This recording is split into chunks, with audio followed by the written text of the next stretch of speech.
Amigos y amigas, tenemos hoy ni más ni menos que la voz del presidente del Tribunal Supremo de Elecciones, don Luis Antonio Sobrado, acompañado por don Héctor Fernández, todo un especialista en el tema, el director del registro electoral del Tribunal Supremo de Elecciones.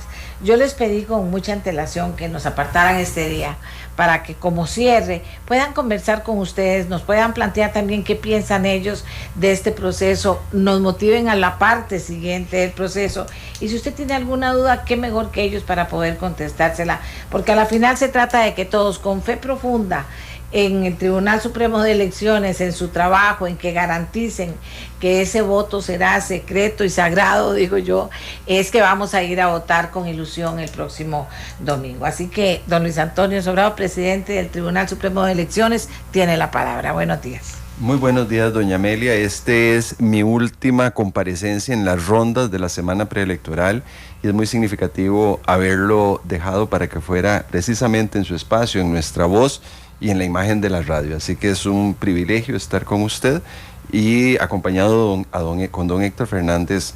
Estamos muy a gusto aquí en este espacio. Si yo le pidiera a usted en este momento del proceso una reflexión, ¿qué lo preocupa? ¿En qué piensa constantemente? Porque tiene una gran responsabilidad en sus manos. ¿Qué le diría a Costa Rica?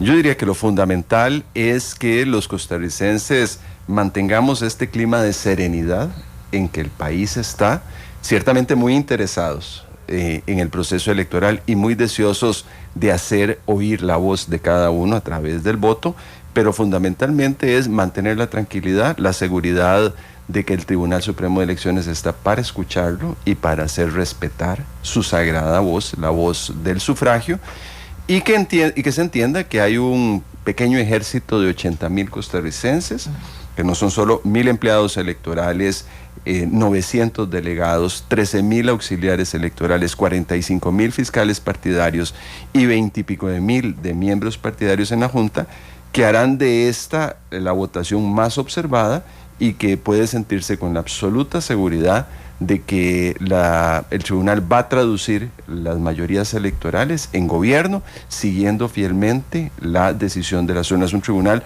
absolutamente imparcial que tiene un único amo, que es el pueblo de Costa Rica. Don Héctor, se abrieron las puertas para que los costarricenses pudieran plantear sus dudas, plantear sus denuncias, plantear sus desconfianzas. ¿Cómo estuvo ese proceso y a la final cuántas denuncias, cuántas desconfianzas, cuántas respuestas del tribunal? Sí, primero de todo, muy buenos días, doña Amelia, y muy buenos días a todos los ciudadanos y ciudadanas que nos escuchan. Esta fue una experiencia que tuvimos este año, esta elección. Abrimos el 800 elector desde el mes de octubre, anteriormente lo hacíamos días previos a la elección, y ha sido un canal de comunicación muy amplio. O sea, hemos recibido cualquier tipo de dudas, quejas, denuncias, inquietudes. Ha sido una posibilidad también para que nosotros podamos reaccionar y podamos ir solventando una serie de situaciones que se han venido presentando. Nos han puesto a trabajar también bastante, pero yo creo que ahora todos los funcionarios que ya en este momento es un equipo de funcionarias y funcionarios que están en este 800 elector, que lo mantenemos abierto, donde lo que más nos ha llamado la atención es cómo la gente, cómo los ciudadanos, cómo las ciudadanas se han involucrado también en querer que se respeten las reglas del proceso electoral. Han estado atentos y vigilantes cuando algún partido se ha escapado de esas reglas, ha hecho actos que no le están permitidos, por ejemplo, actos de propaganda, son las denuncias más comunes que recibimos, pegando propaganda en lugares prohibidos, haciendo reuniones o haciendo mitines o haciendo piquetes cuando no están autorizados.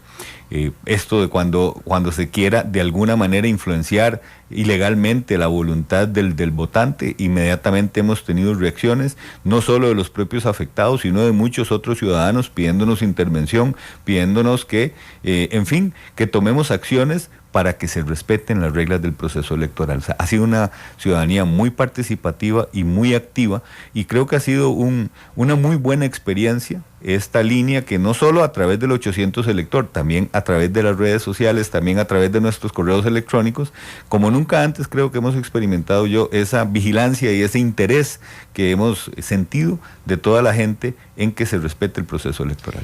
¿Cuál respuesta del tribunal destaca usted en este proceso? Bueno, yo creo que la respuesta que más a mí me ha llamado la atención, que de la misma gente que nos lo reconoce, es la rapidez que hemos tenido para reaccionar, precisamente para tratar de darle a la ciudadanía y a todos los afectados una reacción rápida. Mire, el tribunal ha resuelto recursos de amparo, ha tomado medidas cautelares de recursos de amparo en 20 minutos. Un día domingo, por ejemplo, que se presenta un amparo, los magistrados se han reunido y en cuestión de minutos han girado una medida cautelar que han puesto en contexto y que ha llamado la atención para que se respete una regla. Y eso la gente se satisface. O sea, yo creo que la gente ha podido ver que estamos preparados para reaccionar a la mayor brevedad posible ante una queja, ante una denuncia y sobre todo para poner en orden las reglas. Vamos a ver, le recordamos a las personas que quieran que con muchísimo gusto está abierto el 905-222-0000 de Radio Monumental. Don Luis Antonio, todo el mundo dice desde el principio, es atípica esta elección, es atípica. Y el otro día me preguntaron, ¿qué es eso de que es atípica? ¿Usted considera que está bien utilizado el término, la calificación? ¿Por qué sería atípica esta elección? Toda elección es singular, toda elección es diferente, porque en primer lugar los momentos políticos son diferentes, las demandas ciudadanas también lo son y los problemas del país asimismo. Yo diría que la primera singularidad de este proceso electoral está dado por algunos aspectos del marco legal. Recordemos que es la primera vez que los costarricenses pueden votar desde el exterior. Recordemos que es la primera vez que elegimos diputados bajo el principio de paridad por razón de género, con listas trenzadas. Y recordemos que es la primera vez que en la elección solo está en juego la renovación del gobierno nacional sin elección de cargos municipales. Ya solo eso hace una elección de carácter diferente. Pero también, como lo decía, al convocar estas elecciones, es una elección que se inscribe dentro de un marco de enojo y de mucho enojo de algún sector de la ciudadanía respecto de la política y los políticos. También parece ser un proceso electoral que se hace cuando la forma de hacer política también cambió, donde ya no hay predominio de signos externos, las plazas públicas son un dinosaurio, es decir, un animal ya extinto en el país, donde hay unas redes sociales muy beligerantes y además donde la gente tiene también su voz, una voz no intermediada por los medios de comunicación tradicionales, en un ejercicio de libertad, en un espacio libérrimo de expresión de opinión política y un votante absolutamente crítico que le hace las preguntas difíciles a los candidatos, que no se contentan con algunas frases pegajosas o con canciones bonitas o confeti en la avenida central, sino que demanda candidatos creíbles, propuestas serias y sobre todo propuestas concretas para solucionar los problemas del país. Así que no es un votante tibio, es un votante sereno, racional, que vota con la cabeza y no con el corazón. Así que tamaño desafío para los partidos políticos para convencer a ese votante escéptico que no tiene fe y que lo que tiene son sus oídos abiertos para que los convenzan desde el punto de vista de la razón. Don Álvaro Alfaro nos habla desde San José. Buenos días, don Álvaro. Buenos días, doña Amelia.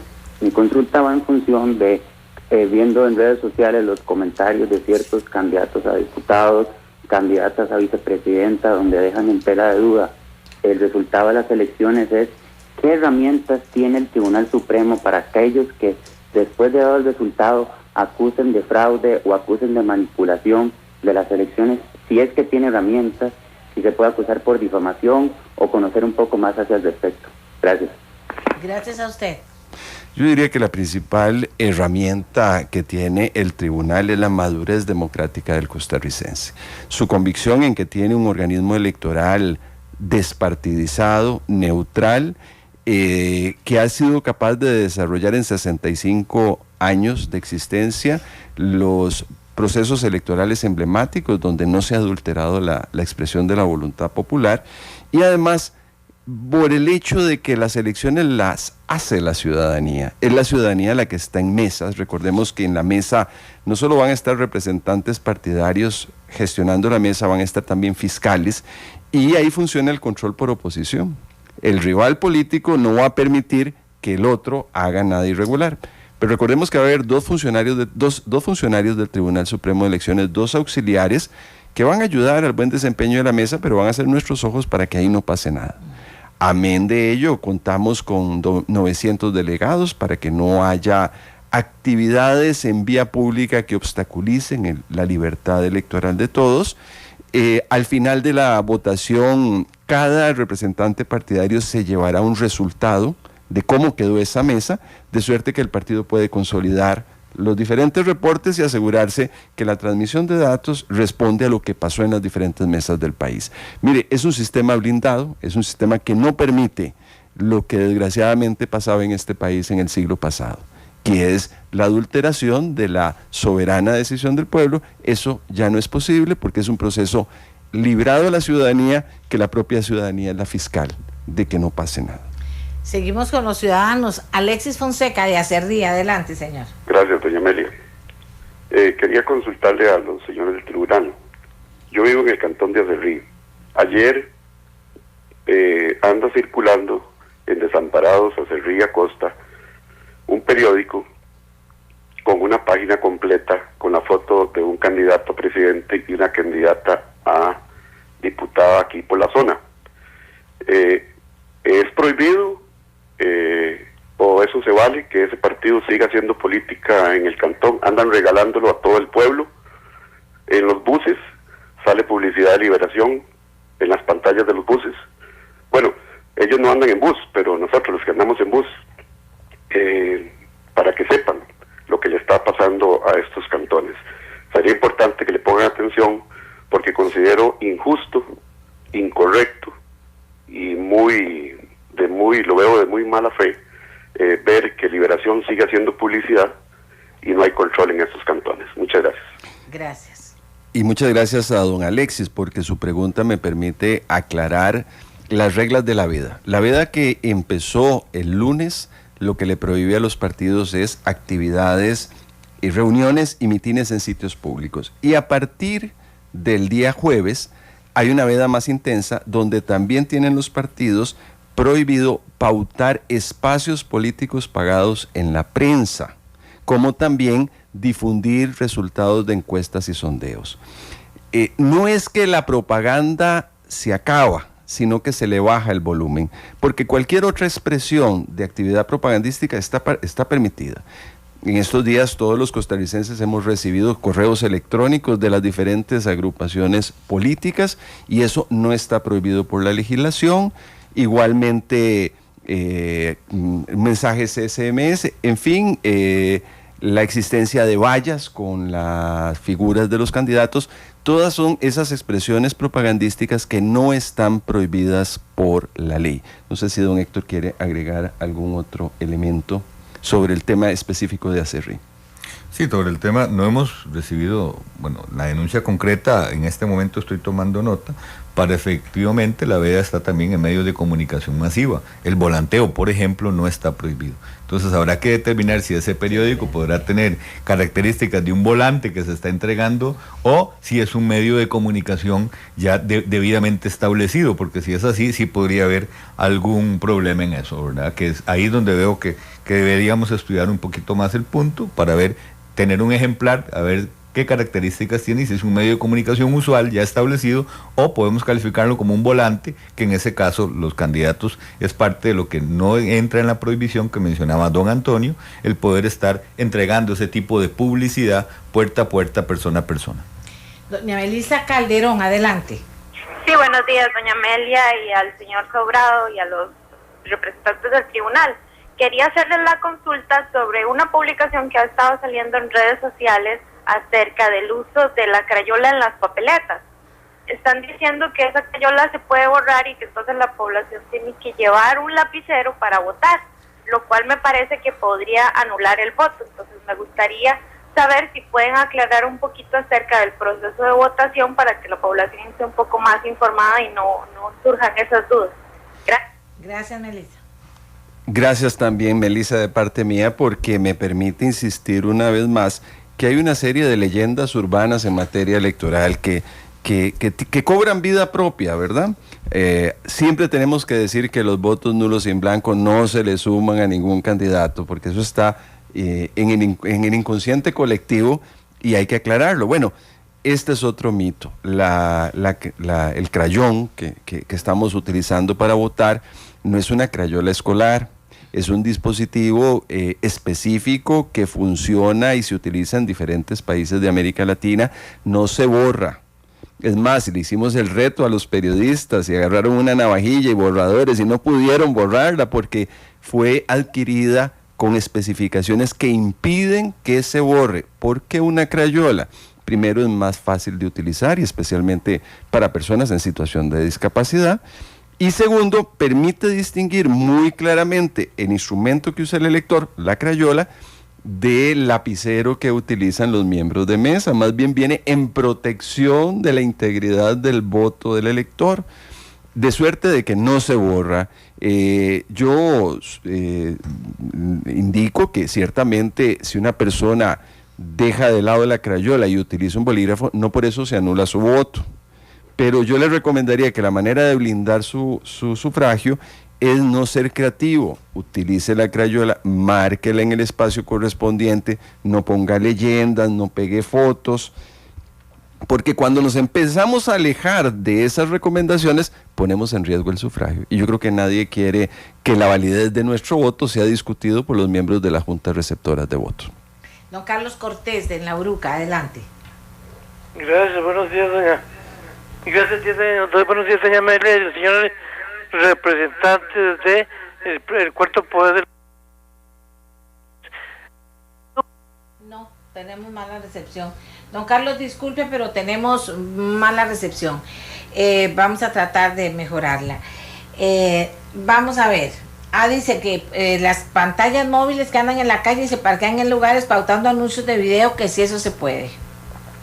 Gracias. Eso no está prohibido por los términos de la veda. Recordemos, la veda que en este momento existe es que no pueden hacerse mitines en zonas públicas, no se pueden pautar campos políticos pagados en prensa y tercero, no se pueden difundir resultados de sondeos y encuestas relativas a las elecciones.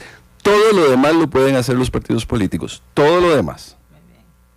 Aquí dice, en la página del Tribunal Supremo de Elecciones se señala que se vota en la Embajada de Madrid, en España, por ejemplo, pero en Madrid se ha informado que se va a votar en otro lugar, según reporta Denise Duncan, una costarricense que va a votar en esta oportunidad. Y también que en Nueva York van a votar en un hotel, como en otras ciudades. ¿Por qué no se vota en las oficinas de la embajada? Gracias, don Denis, muy importante su llamada. Don Héctor Fernández. Gracias. La primera recomendación que le puedo hacer a cualquier elector que va a estar votar en el extranjero es que accese a nuestra página web. Ahí tenemos en un apartado especial que se llama Voto Costarricense en el extranjero, la ubicación exacta de todos los consulados que van a servir como centros de votación. Incluso hicimos uso de estas herramientas de Google para vía una fotografía aérea, darle no solo la dirección exacta, sino mostrarle la imagen de la dirección donde está cada consulado. Eso ya está verificado, ya está debidamente coordinado con Relaciones Exteriores y ese es el lugar. Entonces, si quiere le da un pantallazo y lo imprime, ahí está la dirección exacta por calles, avenidas, número, etcétera. En el caso de Nueva York, mire, el consulado de Nueva York es pequeño, en realidad, y está en un edificio. Y en Nueva York votan más de 2.000 personas. Era imposible poner a 2.000 personas a votar en un localito, en un local pequeño, sobre todo que está en un edificio incierto. Entonces, desde muchos meses atrás, a través del consulado, establecimos cuál era el mejor lugar para votar. Entonces se alquiló, sí, un salón de un hotel, un salón que nos va a permitir, ahí vamos a instalar 4 juntas receptoras de votos. Entonces ya eso está debidamente alquilado, está debidamente preparado, van 4 funcionarios del tribunal a Nueva York, cada uno se va a encargar de instalar esa junta receptora de votos, garantizar el secreto del voto, es decir, que el recinto secreto se ponga en un lugar que lo garantice y sobre todo el debido acceso de las personas, porque también recordemos que están en invierno en ese lugar y que es un invierno que está en este momento bastante rudo, bastante crudo, entonces las personas no pueden estar esperando tampoco en la calle. Entonces esos eran algunos de los que tomamos, aspectos que tomamos en cuenta para elegir este lugar de votación en Nueva York. Ok, entonces igual pasa con todos los lugares. Si tienen duda, en internet está clarísima la dirección donde deben votar. Correcto, ahí está la dirección exacta. Ok. Don Javier Herrera de San José, adelante. Doña Amelia y a sus invitados, yo quería hacerle la consulta al presidente del tribunal que si para estas elecciones no se puede, pero tal vez para las próximas sí, para reformar en cuanto a la participación. Yo soy taxista aquí en San José y he hablado con varios de mis clientes cuando llevo el taxi que faltó conocer las propuestas de los otros candidatos, de los partidos más pequeños. En Radio Monumental sí lo escuchamos, hasta llevaron a candidatos a diputados y de las provincias. ¿Y qué tal si para la próxima se podría reformar que el partido que se inscriba sea de una vez, ya tenga una cantidad de dinero ya solo por el hecho de inscribirse unos costarricenses? O, no sé, otra idea podría ser que el tribunal compre los espacios en Canal 7 y Canal 6, digamos, los que son más grandes, para que participen todos los partidos inscritos y así ellos no aleguen de que son invisibles o que sus propuestas no se escucharon. Bueno, buenos días y muchas gracias, ese era mi aporte. Muchas gracias, don Javier. Yo primero tengo que indicarle que el tribunal como tribunal ha hecho un esfuerzo por visibilizar a todos los candidatos en disputa, porque además es nuestra obligación legal. Le recuerdo que en el caso del debate nuestro, que fue en Canal 13 arrancando el año, se hizo con la participación de los 13 candidatos a la presidencia. También los 13 candidatos a la presidencia tuvieron un espacio radial que está colgado en nuestra web, puede acceder a las manifestaciones de todos ellos, y en la página web tenemos también la lista de candidatos a diputados, adicionalmente la hoja de vida de aquellos que la remitieron y sus propuestas programáticas. Es decir, ahí puede recurrir usted para terminar de informarse y terminar de tomar su decisión electoral. Y creo que lo que usted propone es muy importante. Es más, le voy a contar que en el año 2001 el Tribunal Supremo de Elecciones, en su proyecto de Código Electoral, sugirió que una parte muy sustancial del adelanto de la contribución no se la entregáramos directamente a los partidos, sino que la administrara el tribunal para contratar espacios en medios de comunicación colectiva por igual para todos. Desgraciadamente, esta medida, que hubiera venido a fortalecer la equidad en la contienda, fue desechada en su oportunidad por la Asamblea Legislativa, como también la Asamblea rehuyó el tema de las franjas electorales que propusimos ahora en abril y que precisamente muestran la preocupación de nuestro tribunal de elevar los niveles de equidad en la contienda. Pero, don Javier, no tenga la menor duda que de manera incansable el tribunal va a insistir en esas propuestas para que tengamos en el 2018 pues una competencia todavía más equitativa, todavía más participativa y en donde todos se sientan tratados con igualdad.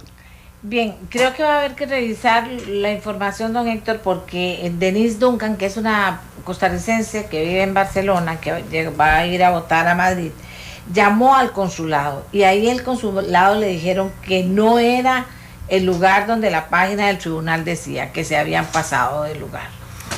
Si eso es así, yo puedo llamar aquí. Si usted me da el número, aquí llamamos. Díganle que me consigan el número. Mejor, para que no queden dudas, porque estas dudas después se convierten.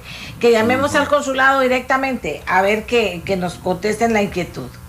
Mejor. Sí, mejor, porque si no voy a llamar inmediatamente a la encargada del voto costarricense en el extranjero para que nos verifique que ella está en comunicación constante con todos los consulados y fue con ellos que se ratificó y que se indicó la dirección exacta en todos y cada uno de los casos. Vamos a revisarlo inmediatamente. Mientras tanto conversamos con don ya está así todo el mundo conversando con el presidente del Tribunal Supremo de Elecciones para que no haya dudas, pero en este caso que hay una duda vamos a tratar de aclararla de una vez. José Luis Jiménez en Guadalupe, adelante. Sí, buenos días. Buenos días. He dado a lo que es esta campaña electoral y algo que, bueno, primero que nada el tribunal ha sido muy eficiente en su labor, de felicitarlos, han trabajado bastante bien, pero hay una tarea pendiente que es darle más herramientas a los partidos políticos para que se paren a gente cuestionada. En eso más bien los partidos políticos están pidiendo espacio para que en aras de la transparencia, para que todo sea mejor y una campaña de más altura. Muchas gracias. El aporte de José Luis es de gran importancia, y de gran importancia porque no ha sido uno, sino varios casos. Demasiados, diría yo. ¿Cómo no?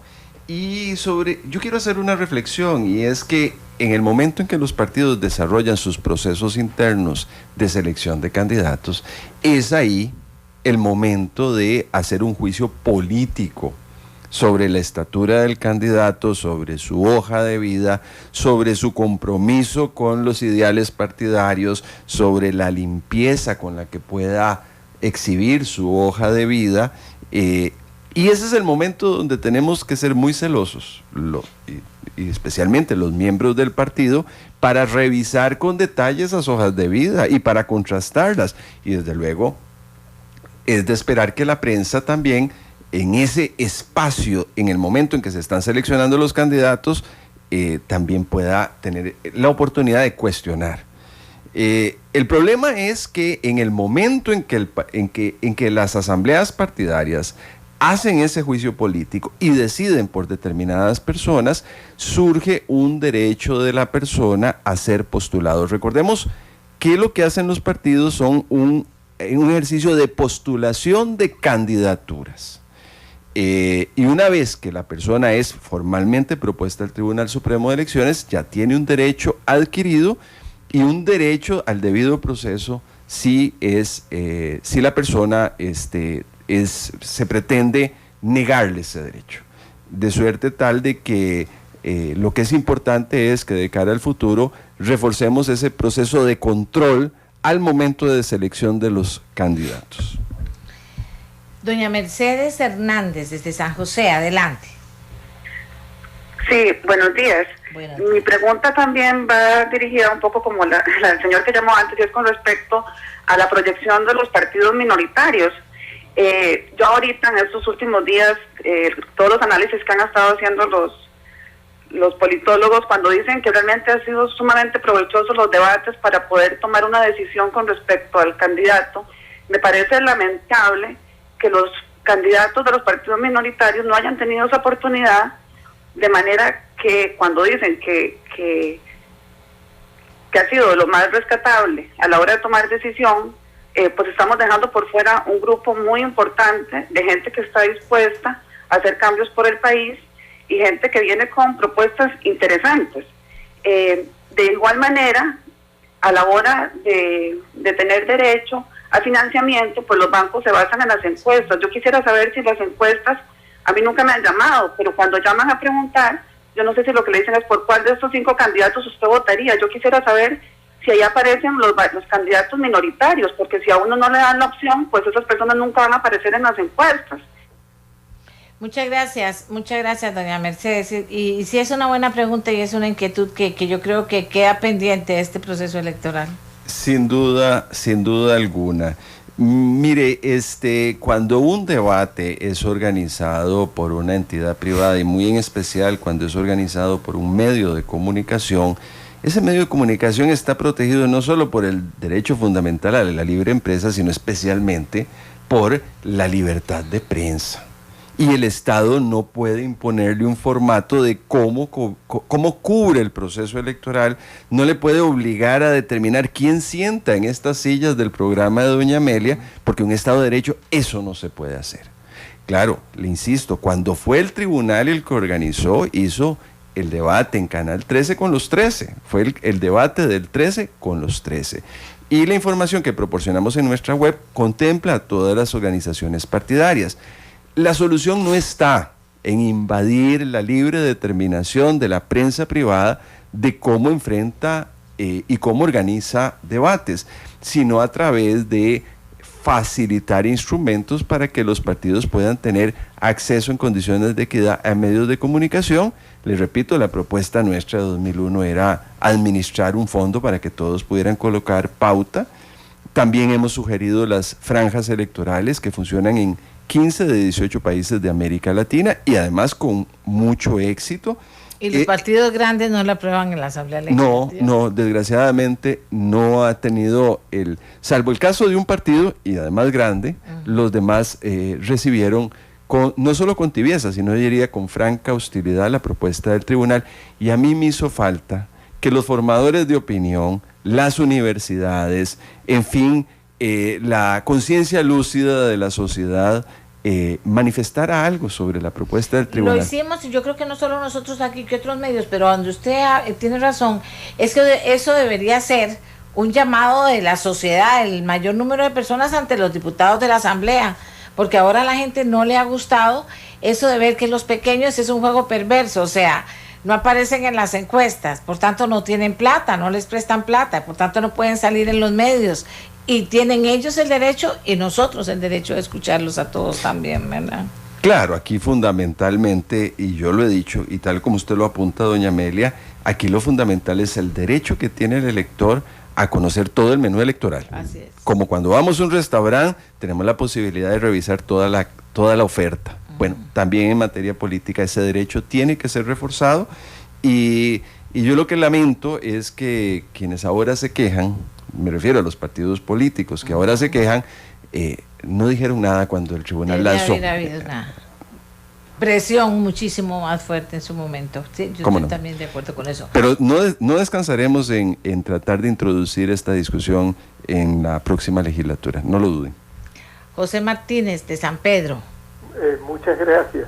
Mire, yo quería hacer una consulta porque el artículo 138 del Código Electoral establece la barrera del subcociente.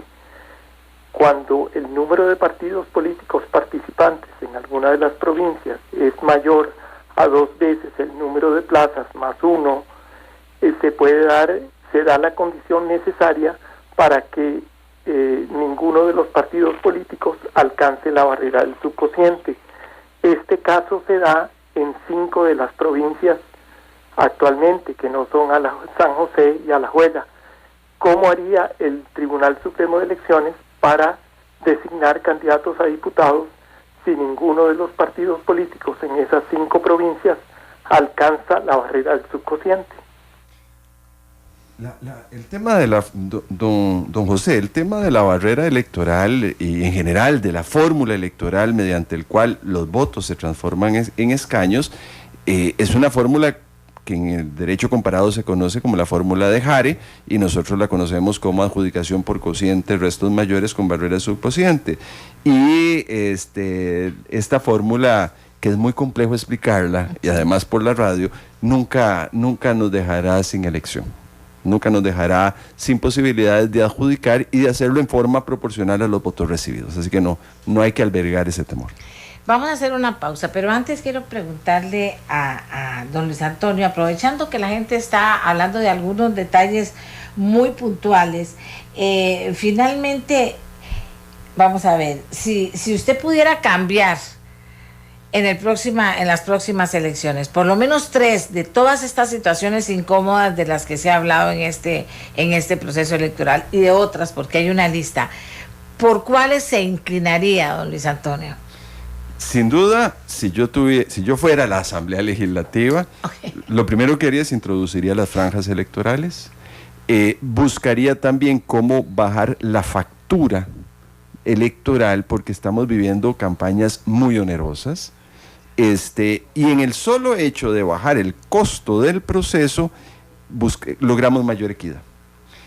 Junto con franjas electorales que permitan acceso equitativo de toda la oferta electoral, creo que hemos avanzado muchísimo. Es decir, creo que la mirada debe estar puesta en equidad y a través de franjas disminuir el costo de los procesos electorales, y esa debe ser la prioridad de la agenda de la próxima legislatura, y no como algunos han dicho que hay que soltar controles en materia de financiamiento. Eso sería gravísimo. Yo creo que hay que resistir esa tentación, o de reducir el control que hace el tribunal sobre las actividades de los partidos, que es una garantía de democracia interna.